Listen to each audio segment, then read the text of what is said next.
Welcome back to the show, everybody. Check out these headlines. We've got the digital euro, digital pound, Brad Garlinghouse, David Schwartz, and a countdown till liftoff of XRP, and so much more. What else could you want? Somebody roll that beautiful intro.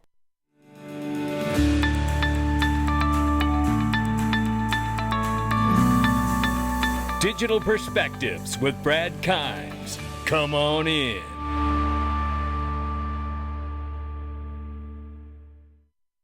Welcome back to the show. You can follow us on YouTube and Twitter for exclusive content. Right now, we are looking at, let's go right here, $1.32 trillion market cap for cryptocurrency. Good morning, everyone. The market is off by 0.7%. Right now, 34,300 plus for Bitcoin, 1793 and change for Ethereum. Tether market cap is 84.6 billion right now. XRP strong like bull at 60 cents plus. We're off by 1% in the 24-hour, but we're up by 9.2% on the 7-day. What will it do? We're going to hear from a couple trusted analysts before we get out of here today. 60 cents is where we're at. We're ranging between 58 and 60 cents. Remember that 55-cent line, 58-cent line was a crucial mark with multiple technical analysts saying we need to stay above it. And I know that we have been, so we're loving that right now, and we'll see where it goes from here. Remember, anything can happen with a price. But this is linked to, and let me tell you what can happen right here. You can sign up and register and start buying private equity today. Over 400,000 registered users, 300 million plus total invested on the platform, and 48 amazing companies, Ripple being one of them, Uphold being one of them, Link to itself being one of them, Glint being one of them. I mean, the list goes on and on, ladies and gentlemen. Invest in the first ever commercial space station. Axiom, I believe it is. So, look, there's so many opportunities on this platform. You just have to go do it and sign up and register yourself to find out. But the stuff doesn't last long. Tell them I sent you. Let's get started here. Zhow community, baby. Here we go. Shout out to Weed Say When and the XRP Ledger Labs team over there. They are some of the hardest working people on the planet. And I think we all know that, but I'm just going to say it out loud. This is a super thread that contains writing on Zhow new smart contract enabled sidechain on the XRP Ledger system. Now, we have a lot to go over today, so I'm going to encourage you to go down and read this thread here. What is Zhow? I'm going to do some of this right quick here. Zhow is a smart contract enabled sidechain on the XRP Ledger ecosystem. It is a network based on the XRP Ledger consensus protocol and its ledger structure. While Zhow is an independent layer 1 blockchain, it operates side by side with the XRP Ledger as a complementary network to transact value with the addition of smart contracts. Zhow shares all base attributes of the XRP Ledger from the base protocol, ledger framework, and software structure.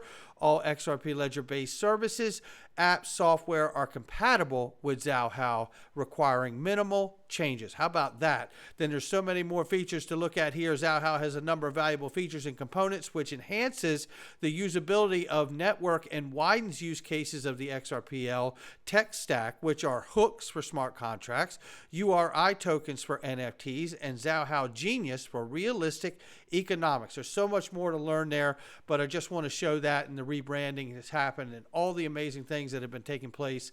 There's so much more to come. Hang in there. Watch this. Ripple, Fubon Bank, and partners. Now, we covered this, and essentially what this is here is Anthony Welfare sharing the amazing success, I believe, of this pilot program with the digital Hong Kong dollar. And here is basically demonstrating how streamlined access to excess property equity for Hong Kong citizens leveraging Ripple's CBDC platform.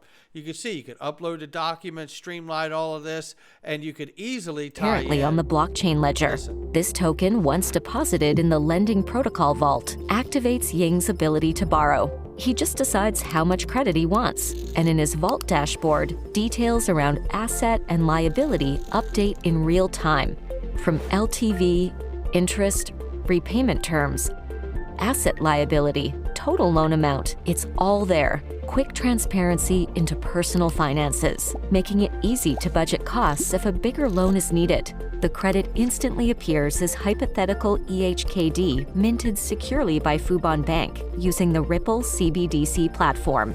There you have it, using the Ripple CBDC platform. Come on, Ian. You know what? This is the kind of stuff that I want to see, and I just wanted to show that because it was an actual video demonstration here. Then I wanted to show this, a bit of rebranding going on here as well. Ripple on-demand liquidity partner MFS Africa decides to change the name to Onafreak, I believe it is, after having significant growth. So it's a beautiful thing why it's happening here. Onafreak have posted some impressive numbers recently. 500 million connected mobile wallets. 500 million. 40 African countries, 300,000 enterprise and merchant customers. These numbers are staggering. 1,300 cross-border payment corridors as well. These numbers are fantastic. A network of networks. There you go, right there. So shout out to Anders L for that. And hopefully we can get Anders L some more followers because he deserves 1 million or more. 801 XRP is another one. Give him a follow. This is, I'm going to keep this muted because there is some copywritten music in this. But the Euro Digital Single Payment Solution, let's just let it roll. And you can see that they are rolling this out, ladies and gentlemen. That's what's happening here. Easy, safe, fast, reliable. They're showing you how you can really trust it because it's backed by the European Central Bank. It's always there. You don't look how easy everyone's life is in this video because of the digital euro single payment solution, right? Open the digital euro wallet, check your balance, right? They got it all. It's happening. And that's not all. Because then we see this falling in line too. This is the UK retail CBDC, the digital sterling. This is from the House of Lords speaking at a conference. It's no matter of if, but when. This is what we're seeing. Everybody's falling in line. As you know from your program, 89 countries around the world are now actively considering this development. The House of Lords Economic Affairs Committee produced a report, which I have here, Central Bank Digital Currencies, a Solution in Search of a Problem. I won't go through the report, but I would just say that one of the conclusions from this report is that the UK is not yet at a position where we feel there's a convincing case why the retail CBDC should be launched, but they've introduced a task force which is basically working on the whole process, learning lessons from other jurisdictions around the world as to what we need to advance this. It's not a matter of if, it's a matter of when. There it is, ladies and gentlemen. So Euro, 27 to 30 plus countries, whatever the number is now. The UK, Brazil is doing it too. And here's the real point here, made just as well as anybody ever could. It's David Schwartz. Listen to what he says about going after payments and solving that situation. Just listen to what he says here. The worse the thing you start with, the less amazing you have to be better. And I think we can eventually be amazing and sort of take over the payments world, but we're not going to be there day one. And so if we can't succeed against the worst part of the problem, why are we bothering? There you have it. If we can't succeed against the worst problem, then why are we even bothering? I tell you, such a great point. And now I want to take you to here because this is Project Mbridge, which we know for a fact from James Wallace that XRP Ledger and XRP is in fact at least one of the pilots in Mbridge, if not the pilot Mbridge. So we don't know that distinction, but we certainly know from James Wallace that it is being tested as an Mbridge pilot. So if it's the only one, we don't know.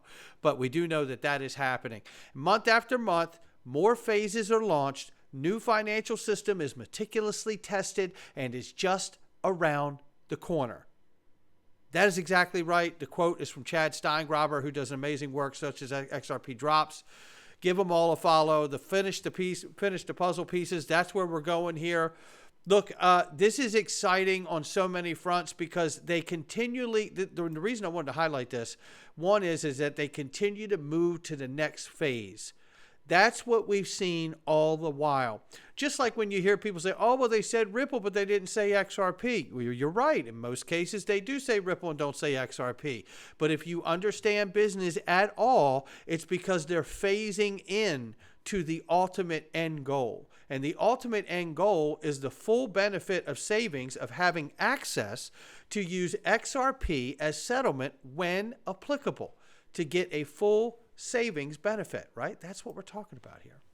And in a recent development, the crypto holdings of Ripple's most recent partner, Uphold, have been highlighted as further evidence that the Web3 financial platform is very bullish on the Ripple ecosystem and the utility token XRP. That's exactly right.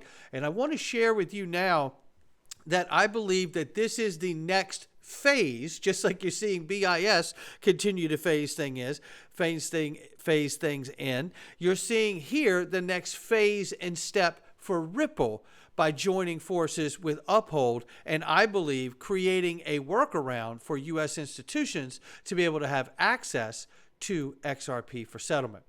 Then here's Brad Garlinghouse speaking in Dubai about the future of crypto. You're going to love it. Check this out. I am incredibly optimistic about the future of crypto, and if you had told me that over the last year you're going to have the Terra Luna fiasco, you're going to have the FTX meltdown, and you're going to have a banking meltdown in the United States servicing crypto, and yet Bitcoin would still be at roughly 27, 28, 30,000, I wouldn't have believed you. And it really, I think, speaks to the resilience of crypto and why so many people are looking to it as a long-term place of value, a long-term, even maybe safe haven. Now, I don't know that that plays out in 1 year or 2 years, but I do think if you look out over the long arc of time, these technologies are here to stay. They're serving a purpose. And the more we as a community and an industry focus on solving real problems, focus on the utility of crypto, I think the more we're going to see the industry thrive. That's really it right there. Utility, working within the system, right? He even references almost like a flight to safety, flight to quality a little bit with talking about Bitcoin and things of that nature. So keep listening. I think the destabilization of banking has been a major driver of crypto since the beginning of the crypto industry. And, we go back to the original Satoshi Nakamoto Bitcoin white paper really came out of the ashes, what I'll call the ashes of 2008, 2009 banking crisis.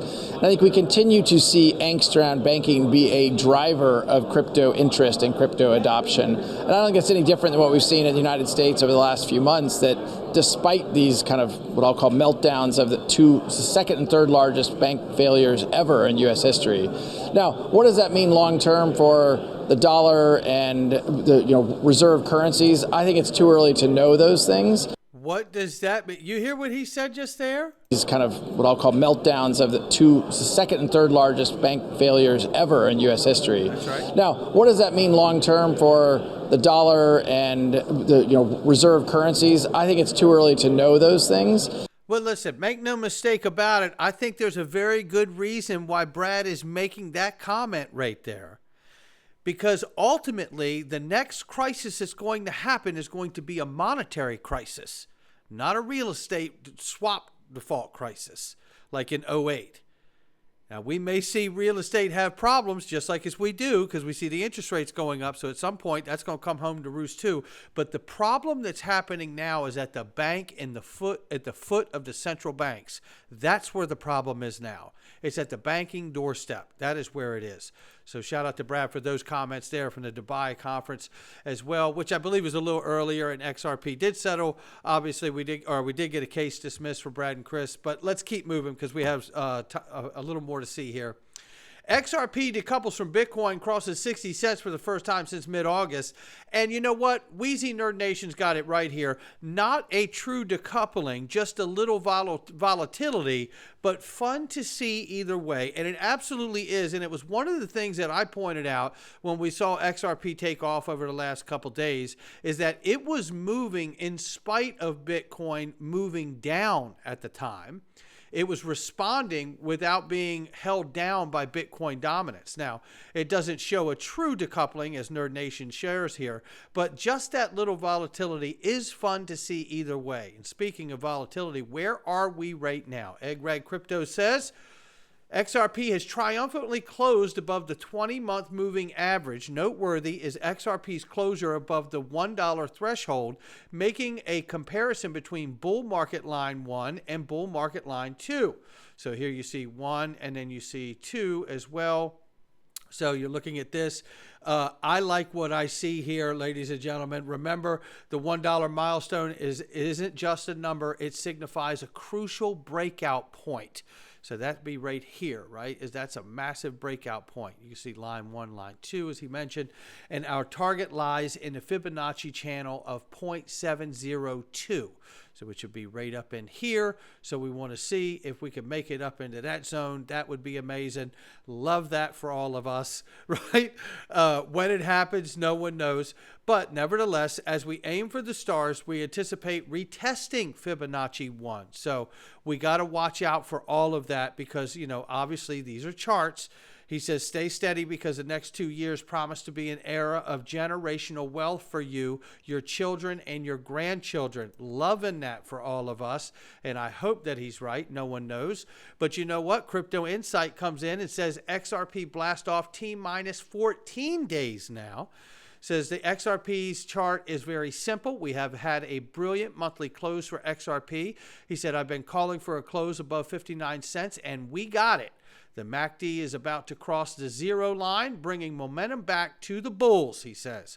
And if you look at this, you can see, in fact, the last time we had a monthly close in this price range, we went on to rally 180% in the following month. If we repeated this, it would give us a price target around $1.69, as you can see that he shows right up in here. So, you know what? Looks like good things are in front of us, and I love that. But you know what? I want to encourage you to know this.